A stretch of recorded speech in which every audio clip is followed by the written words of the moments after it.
Doctor Baba Saheb Ambedkar ಅವರಿಗೆ doctor Baba Saheb Ambedkar ಅವರಿಗೆ बोलो भारत माता की बोलो भारत माता की ಬೇಕೇ ಬೇಕು ಬೇಕೇ ಬೇಕು ಯಾತಕ್ಕಾಗಿ ಹೋರಾಟ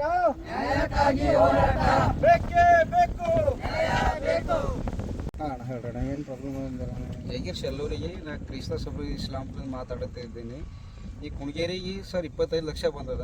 25 ಲಕ್ಷದಾಗ ಕೆಲಸ ಆಗಿಲ್ಲ. ಅದ್ರಾಗ ಪೂರ್ತಿ ರೂಮ್ ಕಟ್ತಂದ್ರೆ ರೂಮ್ ಕಟ್ಟಿಲ್ಲ, ಕಂಪೌಂಡರ್ ಪೂರ್ತಿ ಮಾಡ್ತಂತಾರೆ ಅಂದ್ರೆ ಮಾಡಿಲ್ಲ.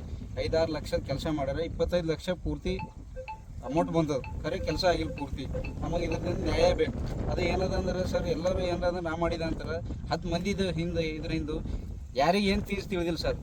ನಾವು ಇದ್ರ 4-5 ಜನ ಇದರ ಮೆಂಬರ್ ಇದ್ದೇವೆ, ಖರೆ ನಾನು ಮೆಂಬರ್ ಇದ್ದೀನಿ ಅದ್ರೊಳಗೆ. ಆ ಮೆಂಬರ್ಗೆ ಸುದಕ್ಕೆ ಏನು ಭೀ ಗೊತ್ತಿಲ್ಲ ಸರ್. ನಾನು ಅದಕ್ಕೆ ಎಲ್ಲ ರೊಕ್ಕ ದುಡ್ಡು ತಿಂದ್ಯಾಕ್ಯಾರ. ನೀವು ಏನಾರ ನ್ಯಾಯ ಮಾಡ್ಕೊಡ್ತೀರ ಅಂತ ನನಗೆ ದುಡ್ಡು ಕೇಳ್ತಾ ಇದ್ದೀನಿ. ಅಮೌಂಟ್ ಏನು ಬ್ಯಾಲೆನ್ಸ್ ಅದ ರೀ? ಇನ್ನೂ ಬರೋದು ಎಲ್ಲ ಬಂದದ್ರಿ 25 ಲಕ್ಷ ಪೂರ ಕ್ಲಿಯರ್ ಆಗಿ 25 ಇದ್ರದ್ದು ಅಮೌಂಟ್ ಎಲ್ಲ ಬಂದ್ರಿ ಸರ್. ಏನು ಭೀ ಬರೋದಿಲ್ಲ ಇದ್ರೆ ಎಲ್ಲ ಕೆಲಸ ಆಗ್ಯದ ಅಂತಂದು ತಂದು ತೋರಿಸ್ಯಾರ. ನೀವೇ ಬಂದು ನೋಡ್ರಿ ಸರ್, ಇದು ಎಲ್ಲ ಕೆಲಸ ಏನೂ ಆಗಿಲ್ಲ ಇದ್ರಾಗಿನ. ಯಾರು ತಿಂದ್ಯಾಕ್ಯಾರ ರೊಕ್ಕ? ಅಧ್ಯಕ್ಷರು ರೀ ಟೆಂಡರ್ ಇದು ಮಾಡ್ರಿ ಸರ್. ಅಧ್ಯಕ್ಷರು ಸರಿ ಹೋಗ್ಯಾರ ಸರ್. ದೇವದಾಸ್ ಅಂತಿದ್ದರು, ಸರಿ ಹೋಗ್ಯಾರ ಅವರು. ಅದರ ಜಯರಾಜ್ ಅಂತ ಮೆಂಬರ್ ಇದ್ದರು, ಕಾರ್ಯದರ್ಶಿ, ಮತ್ತು ಪಾಸ್ಟರ್ ಸರ್ ಇದ್ದರು, ನಾಗರಾಜ್ ಸರ್ ಅಂತ, ನಾಗಪ್ಪ ಅಂತ ಅಂತಿದ್ದರು, ಮೂಗರ್ ಇದ್ದರು ಸರ್. ಅದರ ಬಾಡಿ ಮೆಂಬರ್ ನಾ ಇದ್ದೀನಿ ಕರ್. ನನಗೆ ಏನು ಭೀ ಹೇಳಲ್ಲ ಸರ್. ಕೇಳ್ರಿ ನೀವು ಕರ್ಸ ಅದ್ರ 25 ಲಕ್ಷ ಯಾಕೆ ಅವರು ಏನು ಮಾಡ್ತಾ ಇದ್ದೆ ಅಂತ ನಮಗೆ ಹೇಳಿಲ್ಲ ಭೀ. ಮತ್ತು ಎಲ್ಲ ಕೆಲಸ ನಾವು ಒಬ್ಬ ತಂದೆ ನಾ ಮಾಡ್ತೇನೆ ಅಂತಾರೆ. ಅವ್ರ ಮನೆಯದಲ್ಲ ಕೆಲಸ ಸರ್. ಎಲ್ಲರದು ಸಾರ್ವಜನಿಕರ ಇಲ್ಲಿ ಉಪಾಧ್ಯಕ್ಷರು ಎಲ್ಲರೂ ಉಪಾಧ್ಯಕ್ಷರು ಮಾಡ್ಯಾರ ಸರ್. ಎಲ್ಲ ಸಾರ್ವಜನಿಕ ಇಲ್ಲ ಇಸ್ಲಾಂಪುರ ಚರ್ಚಿನ ಓಣಿದವ್ರು ಬಂದು ನಿಂತಿದ್ದೇವೆ ಸರ್. ಕೆಲಸ ಒಂದೂ ಆಗಿಲ್ಲ. 4-5 ಲಕ್ಷ ರೂಪಾಯಿ ಮಾಡ್ಯಾರ. ನಾನು ಮಿಸ್ತ್ರಿ ಕೆಲಸನೇ ಮಾಡ್ತೇನೆ. ಎದಕ್ಕೆ ಏಟು ಹತ್ತದ ಅಂತ ನನಗೆ ಗೊತ್ತದ ಸರ್. ಸಿಮೆಂಟಿಗೆ ಏಟು ಹತ್ತದ, ರೀತಿಗೆ ಏಟು ಹತ್ತದ ಅಂತ ಗೊತ್ತದ. ಎಲ್ಲ ತಿಂದ್ಯಾಕೆ ಬಿಟ್ಟಾರ. ಅದಕ್ಕೆ ಕಡೆದು ನಮಗೆ ನ್ಯಾಯ ಬೇಕಂತಂದು ಇದು ಕೆಲಸ ಕಂಪ್ಲೀಟ್ ಮಾಡ್ಕೊಡ್ಬೇಕಂತಂದು ಕೇಳ್ಕೊಳ್ತೇವೆ.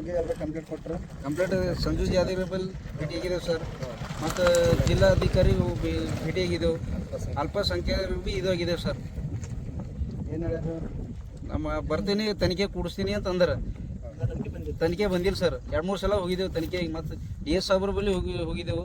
ಅವ್ರನ್ನೂ ಪಾಸ್ ಇದು ಮಾಡಿದ್ರು, ಲಾಸ್ಟಿಗೆ ಚೇಂಜ್ ಮಾಡಿದ್ರು. 2-3 ಸಲ ಹೋಗಿದ್ದೆವು, ತನಿಖೆ ಕೂಡಿಸಿಲ್ಲ. ನಾನು ಇಷ್ಟು ಹೇಳಿ ನಾ ಎಲ್ಲರೂ ಮಾತು ಮುಗಿಸ್ತೀನಿ. ಜೈ ಕ್ರಿಸ್. ನಿಮ್ಮ ಹೆಸರು? ಜೀವನ್ ರೀ.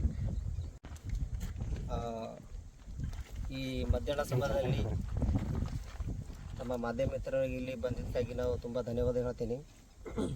ನಾವು ಇಸ್ಲಾಪುರ ಗ್ರಾಮ, ತಾಲೂಕಾ ಬೀದರ್, ಡಿಸ್ಟಿಕ್ ಬೀದರ್. ಇಲ್ಲೇನಂತಂದ್ರೆ ಕ್ರೈಸ್ತ ಒಂದು ನಿಗಮದಿಂದ ನಮ್ಮ ಇಸ್ಲಾಂಪುರ ಗ್ರಾಮಕ್ಕೆ ಏನಂತಂದ್ರೆ ಇಲ್ಲಿ ಸ್ಮಶಾನ ಭೂಮಿಗೆ 25 ಲಕ್ಷ ರೂಪಾಯಿ ಏನಂತಂದ್ರೆ ಕಂಪೌಂಡ್ ವಾಲಿಗೆ ಮಂಜೂರಾಗಿತ್ತು. ಆ ಮಂಜೂರಾದಂಥ ಅನುದಾನವನ್ನು 25 ಲಕ್ಷ ರೂಪಾಯಿ ಏನಂತಂದ್ರೆ ದುಡ್ಡು ಕೂಡ ನಮಗೆ ಕಚೇರಿಯಿಂದ ಬಿಡುಗಡೆಯಾಗಿದೆ. ಈ ಸಂದರ್ಭದಲ್ಲಿ ಹೇಳಬೇಕಂತಂದ್ರೆ ಇದು ಪೂರ ಕೆಲಸ ಏನಂತಂದ್ರೆ ಕಂಪೌಂಡಲ್ಲೂ ಪೂರ ಎಲ್ಲ ಕಂಪ್ಲೀಟ್ ಆಗಬೇಕಿತ್ತು ಆ ದುಡ್ಡಿನಲ್ಲಿ. ಬಟ್ ಆದರೂ ಈ ಕೆಲಸಗಳಂತಂದ್ರೆ ಇನ್ನೂ ಏನೂ ಆಗಿಲ್ಲ. ಇಲ್ಲಿ ನೋಡ್ಬೋದು ನೀವು ಮಾಧ್ಯಮ ಮಿತ್ರರು. ನಾವು ಇದ್ರ ವಿಷಯವಾಗಿ ಮಾನ್ಯ ಅಲ್ಪಸಂಖ್ಯಾತರ ಜಿಲ್ಲಾಧಿಕಾರಿಗಳಾದಂಥ ಬಳಿರಾಮ್ ಅವರಿಗೂ ನಾವು ಕಂಪ್ಲೇಂಟ್ ಕೊಟ್ಟಿದ್ದೇವೆ. ಎಲ್ಲ ಓಣಿದಿಂದ ನಾವು ಕ್ರೈಸ್ತ ಸಮುದಾಯದಿಂದ. ಮತ್ತು ಮೊನ್ನೆ ಏನಂತಂದ್ರೆ ಜಿಲ್ಲಾಧಿಕಾರಿಗಳು ನಾವು ಮನವಿ ಮಾಡ್ಕೊಂಡಿದ್ದೇವೆ. ಮತ್ತು ಇದರದ್ದು ವಿಷಯ ಇದು ಹೇಳಬೇಕಂತಂದ್ರೆ ನಾವು ಮಾನ್ಯ ಕ್ರಿಶ್ಚಿಯನ್ ನಿಗಮ ಮಂಡಳಿದ ರಾಜ್ಯ ಉಪಾಧ್ಯಕ್ಷರಾದಂಥ ಸನ್ಮಾನ್ಯ ಶ್ರೀ ಸಂಜಯ್ ಜಾಗೀರ್ದಾರ್ ಅಣ್ಣನವ್ರಿಗೂ ನಾವು ಕಂಪ್ಲೇಂಟ್ ಕೊಟ್ಟಿದ್ದೇವೆ.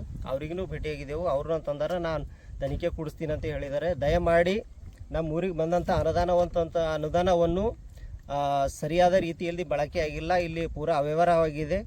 ಇದರ ಬಗ್ಗೆ ಏನಂತಂದ್ರೆ ತನಿಖೆ ಆಗಬೇಕು. ತಪ್ಪಿತಸ್ಥರಲ್ಲಿ ಕಾನೂನು ಕ್ರಮ ರೀತಿ ಏನಂತಂದ್ರೆ ಅವ್ರ ಮೇಲೆ ಕ್ರಮವಾಗಬೇಕು.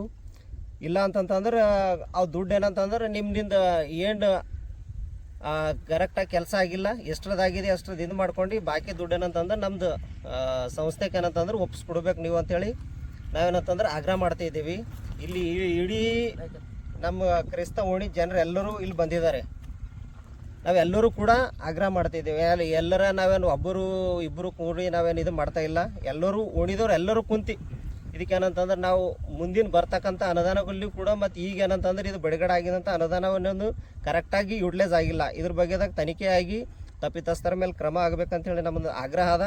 ಮುಂದಿನ ದಿನಮಾನಗಳಲ್ಲಿ ಇದ್ರ ಬಗ್ಗೆ ಯಾವುದೇ ರೀತಿ ಕ್ರಮ ಆಗಲಿಲ್ಲ ಅಂತಂದ್ರೆ ನಾವು ಮುಂದಿನ ದಿನಮಾನದಲ್ಲಿ ಮಾನ್ಯ ಜಿಲ್ಲಾಧಿಕಾರಿಗಳ ಕಚೇರಿಯಲ್ಲಿ ನಾವು ಉಗ್ರವಾದ ಹೋರಾಟ ಮತ್ತು ನಾವು ಅಹೋರಾತ್ರಿ ಸತ್ಯಾಗ್ರಹ ಧರಣಿಯನ್ನು ನಾವು ಹಮ್ಮಿಕೊಳ್ತೇವೆ ಅಂತೇಳಿ ಈ ಮೂಲಕ ನಾವು ಮಾಧ್ಯಮ ಮುಖಾಂತರ ನಾವು ಹೇಳಕ್ಕೆ ಇಷ್ಟಪಡ್ತಿದ್ದೇವೆ ಸರ್. ನಿಮ್ಮ ಹೆಸರು? ನಮ್ಮ ಹೆಸರು ಜೇಮ್ಸ್ ಇಸ್ಲಾಂಪುರ್.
ಎಲ್ಲರಿಗೆ ಜೈ ಕ್ರಿಸ್ತ.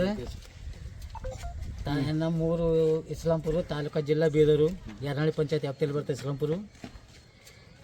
ಇದು ನಮ್ಮ ಇಸ್ಲಾಂಪುರಕ್ಕೆ ಬಜೆಟ್ ಬಂದು ಕೃಷಿ ಮಂಡಳಿನಿಂದ 50 ಲಕ್ಷ ಟೋಟಲು. ಅದ್ರಾಗ 25 ಲಕ್ಷ ಬಜೆಟ್ ಬಂದದ್ದು. ಹಳೆ ಗುಡಿ ನಮ್ಮದು 25 ವರ್ಷದೇ ಇತ್ತು. ಇದು 25 ವರ್ಷದ ಹಳೆ ಗುಡಿಗೆ ಎಲ್ಲ ಕಲ್ಲಿನ ಗಾಡಿ ಕಡೆ ಹಾಕಿ ಇವ್ರು ಏನು ಮಾಡ್ಯಾರ ಎಲ್ಲ ಪಾಯ್ದಾಗ ತುಂಬಿಕ್ಯಾರ ಅದೇ ಬಜೆಟ್ದಾಗ.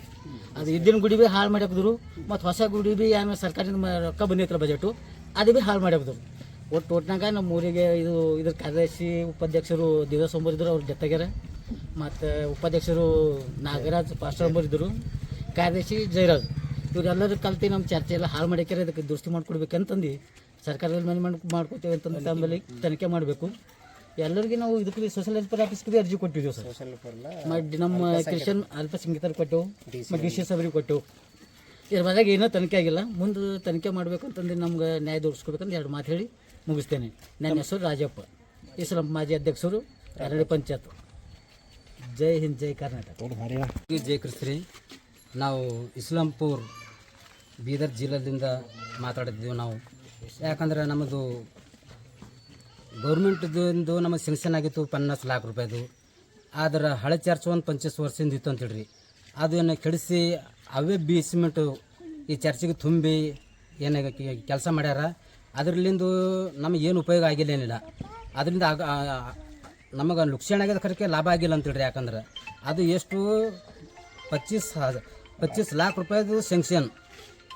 ಆದರೂ ಕೂಡ ಇಲ್ಲಿ ನಮಗೆ ಏಟಾಗ್ಯದ ಅಂತಂದ್ರೆ ಭಾಳ ಅಂತಂದ್ರೆ ಒಂದು 10 ಲಾಖ ರೂಪಾಯಿದು ಇಲ್ಲಿ ಕೆಲಸ ಆಗ್ಯದ. ಯಾಕಂದ್ರೆ ನಮಗೂ ಇಲ್ಲಿ ಅವ್ರು ಲೆಕ್ಕ ಕೇಳಿದ್ರು ಭೀ ಅವ್ರು ಲೆಕ್ಕ ಹೇಳಂಗಿಲ್ಲ. ನೀವು ಏನು ಮಾಡ್ಕೋತೀರಿ ಮಾಡ್ಕೋರಿ ಅಂತ ಈ ಮಾತಾಡತ್ತಾರ ಅವರು. ಕಾರ್ಯದರ್ಶಿ, ಉಪಾಧ್ಯಕ್ಷ, ಅಧ್ಯಕ್ಷರು ದೇವದಾಸು, ಜಯರಾಜು, ನಾಗರಾಜ್. ಅದ್ರ ಸಲಕ ಇದು ಎಲ್ಲರಿಗೆ ನ್ಯಾಯ ಒದಗಿಸ್ಬೇಕೆಂದು ನಾನು ಎಲ್ಲರಿಗೆ ವಿನಂತಿ ಮಾಡಿ ಕೇಳ್ಕೊಡ್ತೀನಿ. ಜೈ ಹಿಂದ್, ಜೈ ಕರ್ನಾಟಕ.